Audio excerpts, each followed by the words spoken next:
नमस्कार दोस्तों, हार्दिक स्वागत है आप सभी का फिर से एक बार हमारे चैनल एस्ट्रो ओम पर। दोस्तों, नाखून शरीर का एक ऐसा हिस्सा है जो बहुत सारी शक्तियों से पूर्ण होता है और बहुत सारे लोग इस बारे में नहीं जानते हैं कि नाखून के माध्यम से ही किसी को भी वशीकरण, काला जादू, तंत्रमंत्र आदि किया जा सकता है। बल्कि पुराने समय से ही इन सभी चीजों का इस्तेमाल होता आया है और काफी लोग तो ऐसे होते हैं कि बहुत ही ज्यादा गलती करते हैं, यानी कि नाखून काटकर ऐसे ही कूड़ेदान में फेंक देते हैं, जिससे उनके जीवन में दुर्भाग्य आता है। तो दोस्तों, आज के इस वीडियो में कुछ ज्यादा खास जानकारी के बारे में हम आपको बताएंगे, जिसको अगर आप जानेंगे तो आप अपने जीवन में दुर्भाग्य को सौभाग्य में बदल सकते हैं। अगर आपके जीवन में धन की समस्याएं हैं तो नाखूनों के माध्यम से ही धन की समस्याओं को भी दूर किया जा सकता है। वहीं दूसरी ओर अगर आपके जीवन में शत्रु है तो शत्रु को भी दूर किया जा सकता है।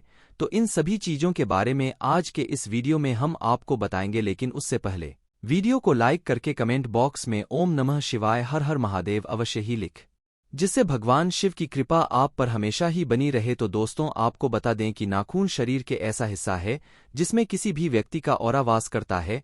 बल्कि काला जादू में नाखूनों के ही इस्तेमाल से किसी भी व्यक्ति के ऑरा को पकड़ लिया जाता है। नाखून का बाल का इस्तेमाल निश्चित तौर पर होता ही है। अब काफी सारे लोग गलती ये करते हैं कि जब भी अपने नाखूनों को काटते हैं तो ऐसे ही कूड़ेदान में उन्हें फेंक देते हैं, जब ऐसा बिल्कुल भी नहीं करना चाहिए। क्योंकि अपने नाखूनों को अगर आप कूड़ेदान में फेंकते हैं तो इससे आपका खुद का ही ऑरा खराब हो जाता है। और काफी लोगों को बस इन्हीं बातों के बारे में पता नहीं होता है। क्योंकि नाखूनों को जैसे ही आप कूड़ेदान, कचरे आदि में डालते हैं तो बस इसका सीधा प्रभाव आपके जीवन पर, आपके ऑरा पर पड़ने लग जाता है। अगर ऑरा किसी व्यक्ति का बिगड़ जाता है तो उसके मन में चिंताएं, टेंशन, डिप्रेशन आदि होने लग जाता है, यानी कि में बहुत ही ज्यादा सड़ीगली चीजें रहती हैं। और अगर आप वहां पर अपने नाखूनों को फेंक देते हैं तो बस उन्हीं सब चीजों का प्रभाव आपके ऑरा पर पड़ने लग जाता है, जिसके कारण मन में बेचैनी और डर होने लग जाता है। तो अगली बार से आपको बिल्कुल ध्यान रखना है कि कूड़ेदान में नहीं फेंकना है। बल्कि अगर आपके जीवन में धन की समस्याएं हैं तो आप इस बात का ध्यान रखें कि आपको नाखून अपने कभी भी खड़े जो वार होते हैं, जैसे कि मंगलवार, शनिवार, इन दिनों पर बिल्कुल भी नहीं काटने हैं। नाखूनों को काटने के लिए केवल बुधवार और शुक्रवार का दिन आप चुन सकते हैं। शुक्रवार के दिन आप इन नाखूनों को काटकर अगर किसी भी बरगद वृक्ष की जड़ में इन्हें डालकर आ जाते हैं, या फिर जो आपके घर में आपने बहुत सारे पेड़ पौधे आदि लगा रखे हैं, आप उन्हीं गमलों में अपने नाखूनों को डाल सकते हैं। शुक्रवार और बुधवार के दिन का ही इस्तेमाल आपको करना चाहिए। अगर आप ऐसा करते हैं तो इससे ऑरा बिल्कुल क्लीन होने जाता है, यानी कि जितनी भी आपके जीवन में बाधाएं चल रही होती है या फिर कितनी भी धन की समस्याएं होती है तो इससे बिल्कुल ठीक होने लग जाता है। क्योंकि नाखूनों में ऑरा होता है और यही अगर आप किसी पेड़ पौधे में डाल देते हैं तो उसी पेड़ पौधे का प्रभाव आपके ऊपर पड़ने लग जाता है, जिससे जीवन में आ रहे धन की सभी समस्याएं बिल्कुल दूर हो जाती है।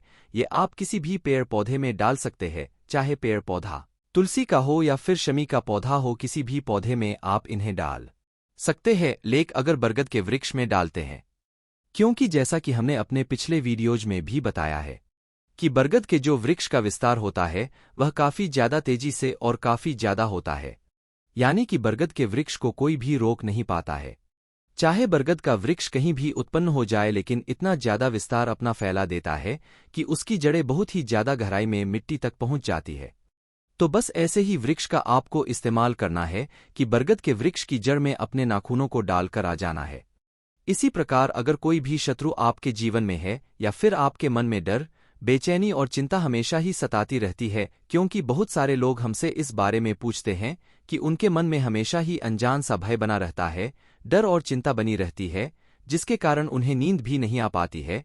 तो दोस्तों, आप इस बात का ध्यान रखें कि जब भी दुर्भाग्य जीवन में घेर लेता है तो किसी भी व्यक्ति के ऑरा में आसानी से नकारात्मक ऊर्जा प्रवेश कर जाती है।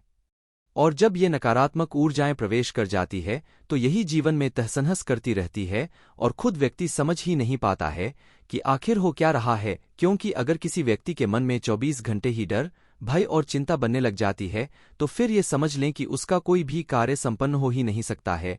बल्कि उस दौरान वह कोई भी कार्य के बारे में सोचेगा, कोई भी कार्य अपने हाथ में लेगा तो वो कार्य भी ठप ही होने वाला है। किसी भी कार्य को संपन्न करने के लिए, सिद्धि प्राप्ति करने लिए मन का सकारात्मक होना बेहद आवश्यक है। तो काफी सारे लोगों के साथ ये समस्याएं रहती हैं कि उन्हें रात को ठीक से नींद भी नहीं आ पाती है। तो दोस्तों, आपको बस इतना ध्यान रखना है कि किसी भी शुक्रवार के दिन अपने पूरे नाखूनों को यानी कि हाथों के पैरों के सभी नाखूनों को काटकर लौंग के साथ शनिवार के दिन जलाना है। इस बात का ध्यान रखें कि सिर्फ शुक्रवार के दिन ही आपको अपने नाखून काटने हैं और उन्हें संभाल कर रख लेना है। फिर शनिवार के दिन कपूर की सहायता से या किसी भी लकड़ी को जलाकर उनके ऊपर नाखूनों को जलाते हुए बिल्कुल राख उन्हें कर देना है। लेकिन इस बात का भी आपको ध्यान रखना है कि नाखून बिल्कुल राख ही हो जाने चाहिए और उन राख को किसी भी पौधे के गमले में बस आपको फिर बाद में डाल देना है। ऐसा करने से तुरंत ही हर डर, हर भय, हर चिंता तुरंत ही समाप्त होकर राख हो जाती है। यह बड़ा ही आसान सा प्रयोग है। आप इस बात का ध्यान रखें कि जैसे बहुत सारे लोगों को परेशानियां होती हैं कि तंत्र मंत्र आदि हो जाता है, भूत प्रेत आदि घेर लेते हैं, क्योंकि काफी लोग हमसे इस बारे में भी पूछते हैं कि उन्हें भूत प्रेत आदि का डर बहुत ही ज्यादा अधिक सताता है, जिसके कारण वो कहीं भी जा नहीं पाते हैं, खुलकर बात नहीं कर पाते हैं और कोई भी जिंदगी का आनंद नहीं ले पाते हैं। तो आप इस बात का ध्यान रखें कि शुक्रवार के दिन आपको नाखून अपने हाथों के पैरों के काटकर शनिवार के दिन लौंग से इन्हें जलाना है। उस समय जलाना है जिस समय शाम होती है, यानी कि सूरज वाला होता है, और बस उसकी राख को किसी भी पौधे के गमले में आप डाल दिया करें। जैसे ही आप इस प्रयोग को करना शुरू करेंगे, आप खुद देखेंगे कि जो भी नकारात्मक चीजें आपको परेशान कर रही थी वो आपसे खुद ही डर कर भागने लग जाएंगी, क्योंकि इन सभी चीजों को नकारात्मक जितनी भी शक्तियां होती है, नकारात्मक ऊर्जाएं होती है, इन्हें आग से बहुत ही ज्यादा डर लगता है। इसीलिए जिस भी व्यक्ति का अग्नि तत्व बढ़ा हुआ होता है, तो ऐसे व्यक्ति को कभी भी भूत आदि की समस्या सता ही नहीं सकती। अग्नि तत्व क्या होता है और इसे किस प्रकार आप बड़ी आसानी से बढ़ा सकते हैं, ये आने वाले वीडियोज में जरूर ही हम आपको बताएंगे, क्योंकि हम अपने चैनल में हमेशा ही खास चीजें आपको बताते हैं। तो इस वीडियो में जितने भी प्रयोग हमने आपको बताए हैं, इन्हें निश्चित तौर पर आप करते रहें और खुद ही अपने जीवन में बदलाव को देख लें। चैनल को सब्सक्राइब करके बेल बटन भी अवश्य दबाकर रखें, जिससे आने वाले सभी वीडियो आपको समय पर सबसे पहले मिला करें और कोई भी वीडियो बिल्कुल भी मिस हुआ करें। आशा करते हैं आपको हमारी जानकारी पसंद आई होगी। ओम नमः शिवाय, हर हर महादेव।